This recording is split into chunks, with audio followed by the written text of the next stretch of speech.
चाहिँ हामी भित्र छिरौँ के छ अब हामी भिडियोमा देखाउँछौँ साथीहरू सबैजनालाई गाई राख्ने ठाउँ रहेछ यो चाहिँ यताबाट यो भुइँमा म्याटमा गाई बस्ने त्यहाँ चाहिँ त्यो ठाउँमा चाहिँ के गर्ने त्यहाँ चाहिँ खाने हाम्रो लगभग कतिवटा जस्तो गाई छ दाजु 150वटा गाई अनि आज त के देखेन चराउन लाग्यो चराउन लाने ठाउँ चाहिँ कहाँ यो तल यो फिल्डमा छ तल जर्सीको होलसेल भन्ने गाईहरू यहाँ छन् होइन अहिले टोटल गाई हामीसित अहिले 150 जति छन् यहाँ माउ चाहिँ 90वटा जति अरू बाछाबाछी दुध दिने त्यसमा दुली 50वटा जति दुध दिने हामीले डेली कति प्रोडक्सन हुन्छ हाम्रो अहिले 350 छ लिटरको भनौँ न पर डे त्यसपछि लगायत हामीसित बङ्गुर पनि छ होइन बङ्गुर छ बङ्गुरको चाहिँ बाछाबाछी किसानहरूलाई दिन्छौँ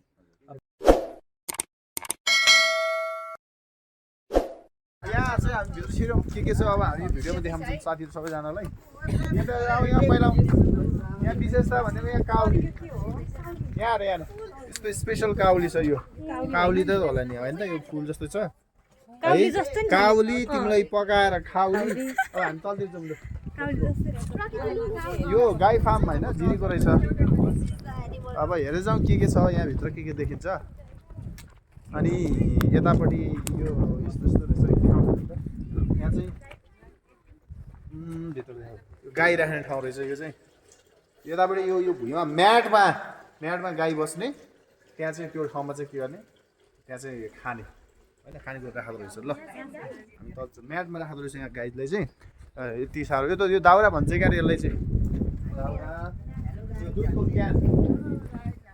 दुधको क्यान यो सबै दुधको भाँडो दुध राखेको आज गाई चाहिँ कहाँ घुम्न गयो थाहा भएन अनि यो गाईको मल अर्ग्यानिक फर्टिलाइजर होइन भेरी गुड फर क्रप्स भन्नुपर्छ एरिया जिरीको अत्यन्त उतापट्टिको त्यो समथर एरियामा चाहिँ हामीले गाईलाई चाहिँ के गर्न सक्छौँ चराउन पनि अब यताबाट अलिक तल आइसके पछाडि हामी के देख्छौँ यहाँ भन्नाले यो पनि गाई बस्ने ठाउँ नै रहेछ ल यहाँ पनि त्यो गाईको बस्ने ठाउँको विशेषता भनेको चाहिँ यहाँपट्टि म्याट राखेको रहेछ उतापट्टि गाई राख्ने त्यो कुनामा चाहिँ खाने गाईको खानेकुरा यहाँ चाहिँ बस्ने र यहाँबाट चाहिँ बाहिर जाने अब यतापट्टि तलतिर ओहो है अब तलतिर यो चाहिँ गाईको लागि खानेकुरा यता यो चाहिँ गाईको लागि खानेकुरा भुस यो चाहिँ के गर्छ भुसलाई चाहिँ काटेर छुवाली हो क्या अरे छुवालीलाई चाहिँ काटेर के गर्छ भन्दाखेरि खानेकुरासँग मिक्स गर्दो रहेछ र दिने अब यो भाइहरू तिम्रो नाम के हो रहेछ भन्छ भने सबैले नाम प्रवीण आइएम सुशील खड्का सर अनिल राजकुमार तिनीहरू चाहिँ को हो त खै I'm Pramila Dahal. I'm Pratibha Vaslet.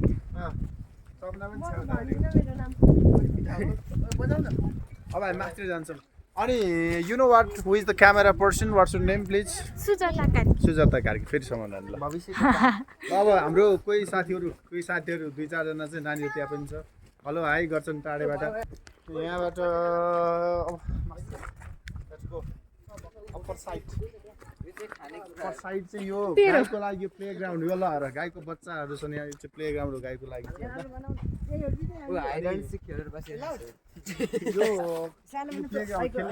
गाईको लागि अनि मास्तिर हामीले गाईको यतापट्टि चाहिँ सानो बच्चाहरू घुम्न सक्छौँ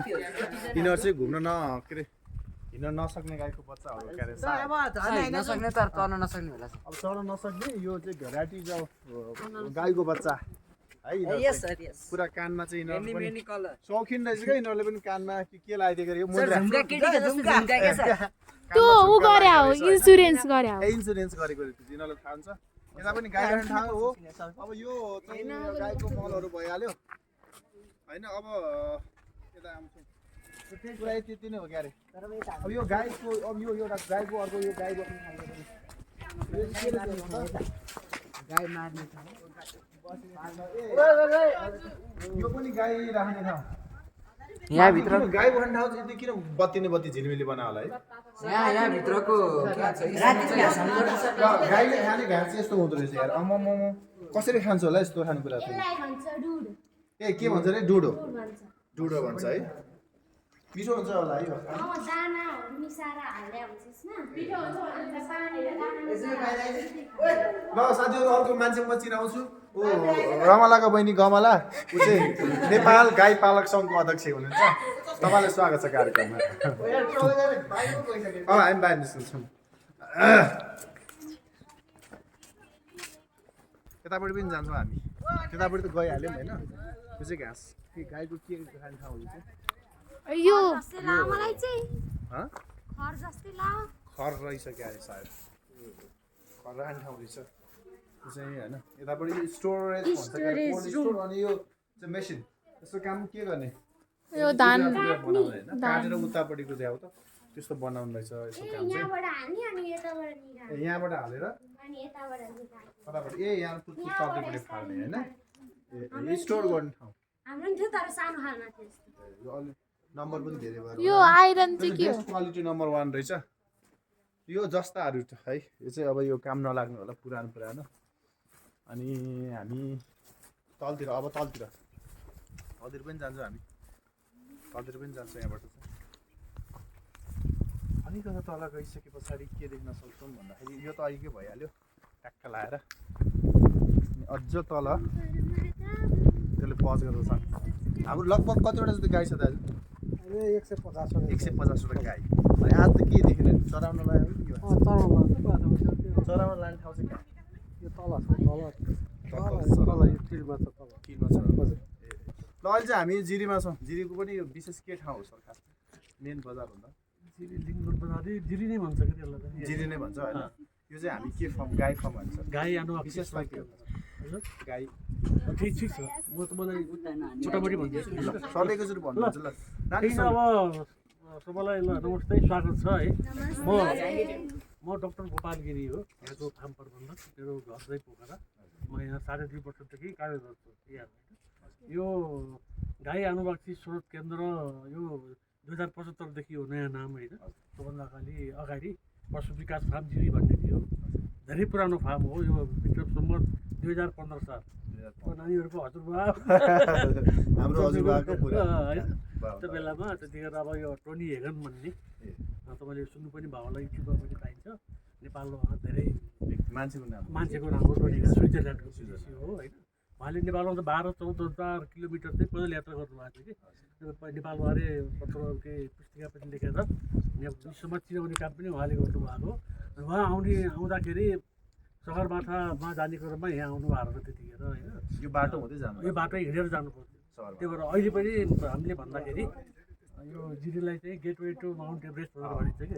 तर अहिले त्यस्तो आउँछ छैन अहिले कुटकोटबाट त्यहाँबाट जाने भएको भएर अब पहिला धेरै चापहरू हुन्थ्यो अरे अनि त्यो जाने क्रममा यहाँ आएर बस्नुभयो बसेपछि यो स्विजरल्यान्ड नेपाल भन्ने पनि सुनिन्छ है जिरीलाई है याद गर्नु होला नेपालको स्विजरल्यान्ड आउँदाखेरि त्यो भूगोल ठ्याक्कै अति मन पर्यो अरे क्या उहाँले ठ्याक्कै आफ्नो स्विजरल्यान्डमै चाहिँ आफ्नै गाउँठाउँ जस्तो एकदमै होइन तर यहाँ फाँटोहरू भयो कोटदारी रुखहरू यो जियोग्राफी त्यस्तो चाहिँ राम्रो लाग्यो स्ट्रक्चर उहाँलाई राम्रो लागेपछि अब यहाँ केही गर्छ भन्ने किसिमले अब गभर्मेन्टलाई भनेर अनि नेपालमा सायद यो सुरुको प्रोजेक्ट पनि हो स्विजरको यहाँ स्थापना गरे फार्महरू स्थापना गरे त्यतिखेर चाहिँ स्विजरल्यान्डबाटै यो ब्राउन स्विस भन्ने गाई हुन्छ कि जात विकासे जात भनौँ न त्यो ल्याएर यहाँ पालन सुरु गरियो होइन अनि 2015देखि 2020 सालसम्ममा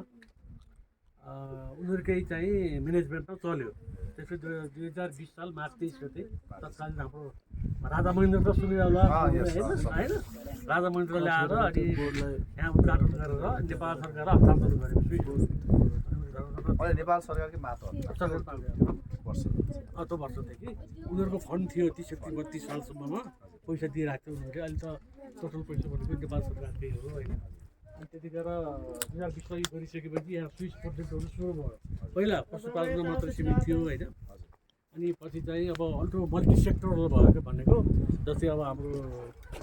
पशु अनि कृषि वन भू संरक्षण स्वास्थ्य होइन हाम्रो यो भित्र चाहिँ के गर्छन् त्यो बाटो घुम्न 4-5 सेक्टर अनि पहिला तत्कालीन अवस्थामा अफिसहरू सबै यहीँ थिए त्यतिखेर होइन त्यतिखेर अनि त्यहाँदेखि धन अनि 41-42 सालतिर अनि बिस्तारै त्यो कोर्डिनेसन यताउति के भइसकेपछि अनि यहाँका जुन अफिसहरू जस्तै हाम्रो भेटनरी यहीँ थियो अरे चरीकोटमा गयो अनि रामेछापमा पनि पहिला यही थियो कि रामेछापको पनि होइन अनि त्यसपछि अनि शिक्षा उतापट्टि गयो त्यसपछि यो मैना पोखरीमा त एउटा पहाडी बाली जोर्नल केन्द्र भन्ने होइन त्यो त्यहाँ गयो त्यसपछि यता मोजमा हर्टिकल्चरको सेक्टर त्यता गएर यहाँ पछि पशु विकास फार्मती रह्यो भनौँ न 2044सम्मबाट अनि पशु विकास सङ्घको नामाकरण हुँदै आयो अनि 2075 सालमा चाहिँ अब यो देश सङ्घीयतामा गइसकेपछि यसलाई सङ्घतन्त्र राख्ने कि अब प्रदेश तन्त्र राख्ने भन्ने हुँदा अब यसलाई चाहिँ यो सङ्घतन्त्रकै राख्नुपर्छ सङ्घमा किन राख्ने त भन्दाखेरि एउटा अलिकति पहिला अब गाईहरू पाल्ने गाईको बाच्छा बाच्छाहरू दिने किसानलाई चाहिँ नवीनतम टेक्नोलोजी जुन आउँछ गाई पालनसम्म त्यो दिने भन्ने मात्र थियो अब यसको जिम्मेवारी चाहिँ पत्तरबाट के रह्यो भन्दाखेरि नेपालमा जुन स्थानीय हाम्रो रैथाने गाईहरू छ नि रैथाने गाईहरूलाई पनि लिएर आएर तिनीहरूको संरक्षण गर्नु जस्तै अहिले हाम्रो कृत्रिम गर्भाधान त सुन्नुभएको छ नि सुन्नुभएको छ कृत्रिम गर्भाधान भनेको सुई लगाएर पाडा बाच्छा बाच्छा जन्माउने होइन त्यो कृत्रिम गर्भाधानको कारणले गर्दाखेरि गाउँ गाउँमा अब त्यो सेवा पनि पुगेको छ अनि यो उन्नत जातको चाहिँ हाम्रो जर्सी होस्टेलका सानीहरू पनि गाले हुनाले त्यस्तो हाम्रो जुन रैथाने जातहरू छन् बिस्तारै लोप हुँदै गएको छ कि उनीहरूको लोकल लोकल पहिलेदेखि नै त्यो भइरहेको हुन्छ नि हाम्रो गाउँमा टिपिकल हुन्छ नि जस्तै अब तिनीहरू जस्तै अब उता बुस्ताङमा जानुभयो लुलु गाई भन्ने छ अछाने गाई भन्ने छ होइन जस्तै अब लुलु गाईको आफ्नै महत्त्व छ सानो शरीर भएको अनि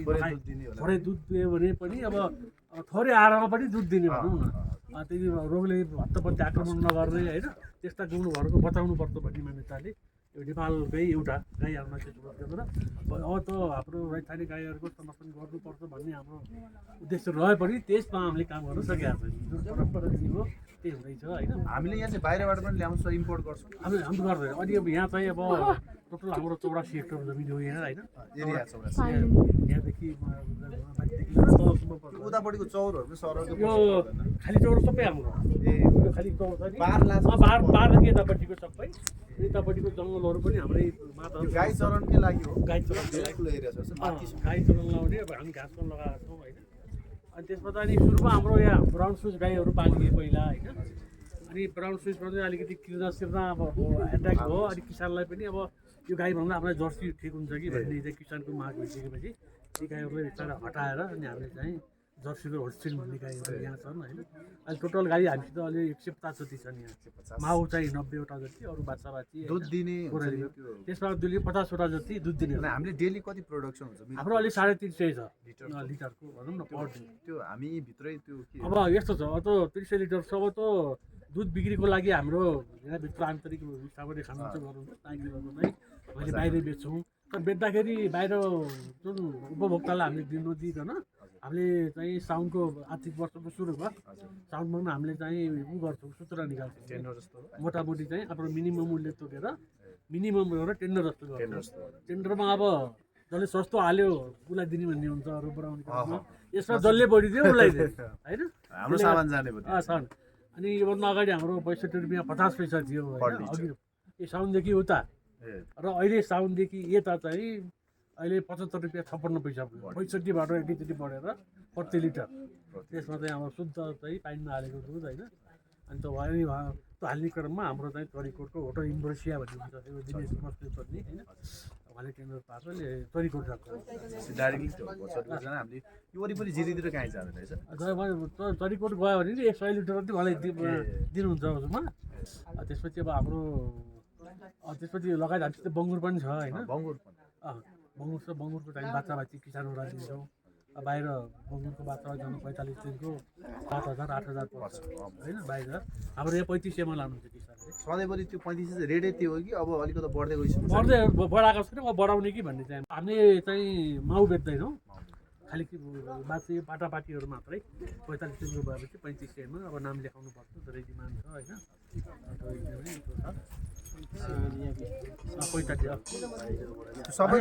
सबैलाई हामी जस्तो कि हामी मन्थली छौँ रामेछाप छौँ तपाईँले मान्छे यहाँ आयो भने 3500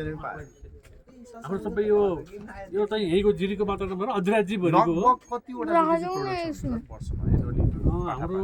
पाटापाटी पोहोर 280वटा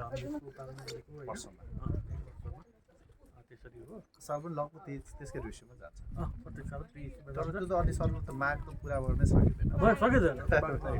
त्यसलाई किन बढाउन सकिँदैन पैसा कि के होइन अब बढ्यो अहिले हामीसित ठाउँ थिएन होइन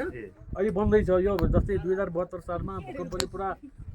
भत्कायो नि अब अहिले जति संरचना बनेको हो त्यो सबै चाहिँ 72 पछिको यतापट्टि हो अब यो 3-4 वर्षमा धेरै बन्यो होइन अहिले बङ्गुरुखोर बन्दैछ ट्रेनमा यहाँ पुरानो चाहिँ एकदमै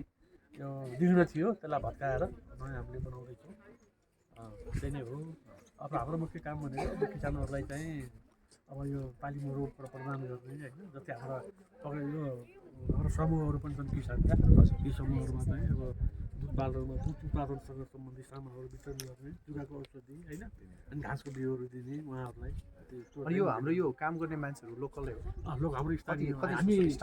नेपाल सरकारको 10 जना दरबन्दी हो 10 जना दरबन्दी होइन मेरो घर पोखरा त्यसमा चाहिँ त्यो बाहेक अहिले हामी 11 जना त्यो बाहेक 11 जना टोटल 21 जना दैनिक ज्यादाबारीको हुनुहुन्छ 650 पाउन्डको दिनको हामी त नेपाल सरकारको तलब खाने गाउँ सरस ल खुसी लाग्छ